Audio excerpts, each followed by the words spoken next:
Lady आतंकी शाहीन की गिरफ्तारी दिल्ली ब्लास्ट के एक दिन पहले हुई और ब्लास्ट के बाद जब जांच एजेंसियां पूरे मामले की जांच की तो पता चलता है कि जैश ए मोहम्मद के चीफ अजहर महमूद की बहन से शाहीन का कनेक्शन था। सहारनपुर, लखनऊ, फरीदाबाद के बाद अयोध्या में वह स्लीपर सेल तैयार कर रही थी और देश में हाई स्कूल, इंटर और एमबीबीएस की परीक्षा टॉप करने के बाद एक इस तरह की महिला जो व्हाइट कॉलर टेररिस्ट मॉड्यूल के रूप में इस देश में सामने आई है, उनके बारे में बात करने के लिए हमारे साथ उनके सहपाठी, उनके कॉलेज में पढ़े हुए ऐसे व्यक्तित्व हैं जो इस देश की प्रथम संसद में सदस्य भी हैं। डॉक्टर विनोद बिंद भदोही से सांसद हैं। इनके स्कूल से, इनके कॉलेज से ही वो पढ़ी हुई है। सर, शाहीन के बारे में जानना चाहेंगे, क्या रहा है उसका, किस तरीके से वो आतंकी के तौर पे जिस तरीके से सामने आए, उनकी पढ़ाई लिखाई कैसी रही और कैसी छात्र रही वो? हाँ, पहले देखिए वो जो हम लोगों के सीनियर रहे, हम लोग का 30 उनका 36 बैच रहा और हम लोग के यहाँ मेडिकल कॉलेज जो है 1960 में बना हुआ था, तो उसके अनुसार फर्स्ट बैच से शुरू हुआ। तो इसका मतलब 96 बैच की होती है, हम लोग 98 बैच के हैं। हम लोग के कॉलेज के अनुसार 38 बैच। हम लोगों के 2 साल सीनियर रहे, पढ़ने में अच्छे थे।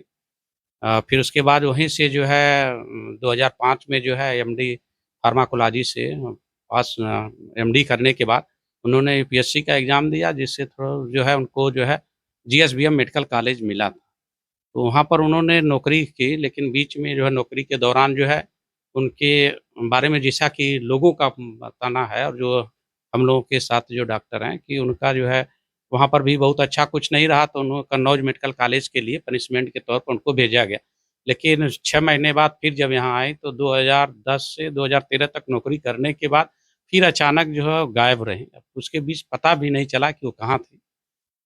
ऐसी महिला जिसने न सिर्फ हाई स्कूल, इंटर टॉप किया हो, मेडिकल कॉलेज में भी अच्छी स्टूडेंट रही हैं, जैसा कि बताते हैं लोग। इस तरीके से व्हाइट कॉलर जो टेररिस्ट मॉड्यूल बन रहा है इस देश में, उसके बारे में क्या कहेंगे? और इनकी आप देखे होंगे स्कूल्स में, कॉलेजेस में, जब वो आपके कॉलेज में, मेडिकल कॉलेज में साथ में पढ़ रही थी, तो वहाँ किस माहौल था? वहाँ किस तरीके से उनकी दोस्ती थी और कैसा व्यक्तित्व था उनका? देखिए दुःख तब होता है कि जब पढ़ा-लिखा व्यक्ति जो है गलत विचारों को, नेगेटिव प्रवृत्ति को अपना लेता है, तो इससे जो है एक समाज का ही नहीं पूरे देश का नुकसान होता है।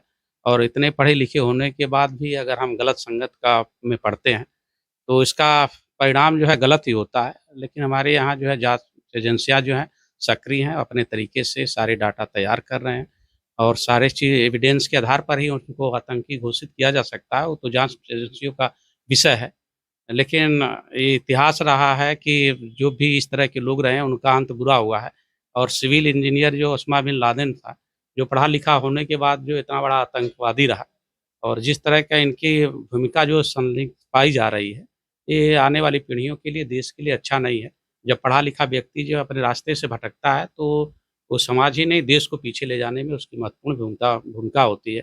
और जैसा कि न्यूज़ चैनलों के माध्यम से हम लोग देख रहे हैं, सुन पा रहे हैं कि उनका भाई भी इस तरह एमडी मेडिसिन करने के बाद जो है, वो भी उसमें संलिप्त था, नहीं था, वो तो जाँच एजेंसियों का मैटर है। शादी करने के बाद उन्होंने तलाक लिया और तलाक लेने के बाद वो 10 साल गायब रहीं। इस तरह का माना जा रहा है कि इसी दौरान वो कहीं न कहीं आतंकी संगठनों के टच में आई। शुरुआत में जिस तरीके से उनकी शिक्षा-दीक्षा जहाँ हुई है और ऐसे में आप लोग जब उनको देखते थे तो वहाँ पर जो ये भी कहा जाता है कि मेडिकल कॉलेज में काफ़ी अच्छे छात्रों के रूप में रहीं, टॉपर्स रही हैं। तो ऐसे में इस तरह से दिखना, क्या कहेंगे? और वहाँ पर पढ़ने में अच्छे थे, सीरियस थे, तो हम लोग जब इस विद्यार्थी जीवन होता है, तो विद्यार्थी होने के नाते हम लोग एक ही चीज़ सोचते हैं कि करियर। और जब प्रोफ़ेशनल कॉलेज में जाने के बाद हर व्यक्ति के मन में और समाज के भी मन में एक छवि होती है कि ये डॉक्टर हैं, इंजीनियर हैं, तो ये अच्छे बैकग्राउंड से आते हैं, तो इनका जो है विचार सकारात्मक होगा। लेकिन पता नहीं किस के कारण और किस मजबूरियों में उन्होंने अपना इस रास्ता चुना और 2015 में उनके पति हस्बैंड जो है ऑप्थेल्मोलॉजिस्ट है डॉक्टर जफ़र, उनसे जो है तलाक हो गया। तलाक के बाद वो कहाँ रहीं, कहाँ थी, हम लोगों का भी प्रोफ़ेशन बिज़ी रहा, उसमें हम लोग भी बहुत नहीं ध्यान दिए। लेकिन जब न्यूज़ चैनल पर चलने लगा तो देखकर आश्चर्य हुआ कि पढ़े-लिखे व्यक्ति अगर इस तरह के विचार रखेंगे और इस तरह की सोच रखेंगे, तो हमारे लिए बहुत बड़ी क्षति है, क्योंकि एक एमबीबीएस की पढ़ाई जो है अ, कराने में जो हमारे सरकार का कितनों नहीं खर्च जो है, उसमें जो है 2-4 करोड़ से तो ज़्यादा ही खर्च होता है। पीजी करने में जो है 4-5 करोड़ खर्च होता है। तो इसलिए देश का जो है करीब-करीब जो है एक मेडिकल के डॉक्टर तैयार करने में जो सरकार का जो खर्च होता है, तो 10 से 15 करोड़ एक डॉक्टर पर खर्च होता है।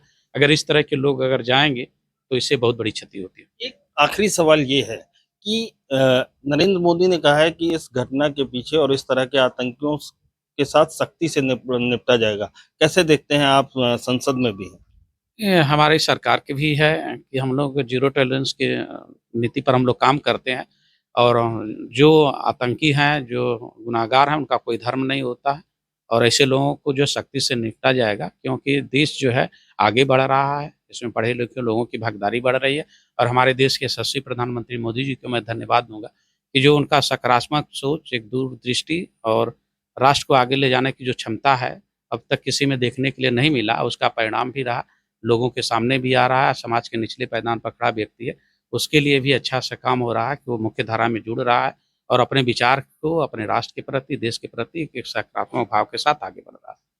ये थे डॉक्टर विनोद दिन जो आतंकी लेडी आतंकी जिनको कहा जा रहा है शाहीन, उनके बैच उनसे जूनियर थे 2 साल और उन्होंने बताया कि किस तरीके से वो अपने कॉलेज में थी। साथ ही इस तरह की खुफिया एजेंसी से भी खबर आई है कि 6 और ऐसे डॉक्टर हैं जिनको कहीं न कहीं लेडी आतंकी शाहीन ने अपने साथ जोड़ने की बात सामने आई है। फिलहाल पूरे मामले की जाँच कर रही है और जो जाँच एजेंसियाँ हैं वो उस पर कार्रवाई की बात कर रही है। लेकिन डॉक्टर शाहीन के बारे में उनके ही साथ पढ़े डॉक्टर विनोद बिन जो भदोही से सांसद हैं, उन्होंने बताया कि वो किस तरीके से उनका जीवन रहा है पढ़ाई के दौरान। चंदौली से नितिन गोस्वामी, न्यूज़ 18।